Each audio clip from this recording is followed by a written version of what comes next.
দক্ষিণ ভারতের জনপ্রিয় অভিনেতা থেকে রাজনৈতিক বনে যাওয়া থালাপতি বিজয়ের বিরুদ্ধে মামলা দায়ের হয়েছে। সম্প্রতি তামিলাগা বেটি কাজাগম টিভিকে এর এক সমাবেশে ভক্তকে তার দেহরক্ষীদের দ্বারা শারীরিকভাবে লাঞ্ছিত করার অভিযোগ উঠেছে। ভারতীয় গণমাধ্যম ইন্ডিয়া টুডে ও এনডিটিভির খবরে জানা যায়, শরৎ কুমার নামের এক ব্যক্তি এই অভিযোগ করেছেন।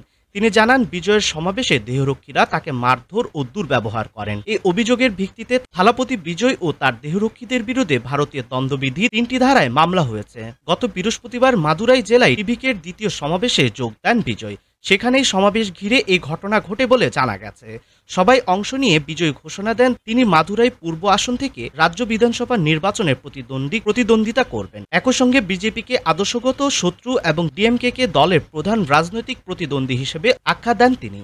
থালাপতি বিজয় গত বছরের ফেব্রুয়ারিতে অভিনয় জীবন ছেড়ে রাজনীতিতে নামেন। দল ঘোষণার ৮ মাস পর এ বছরের অক্টোবরে প্রথমবারের মতো জনসভায় হাজির হন এই সুপারস্টার। সেই সময় তিনি বলেছিলেন, রাজনীতি সিনেমা নয়, যুদ্ধক্ষেত্র। রাজনীতিতে নামার পর থেকে দক্ষিণী এই তারকা নানা কারণে আলোচনায় থাকলেও ভক্তকে নির্যাতনের অভিযোগে মামলা তার জন্য নতুন এক বিতর্ক তৈরি করেছে।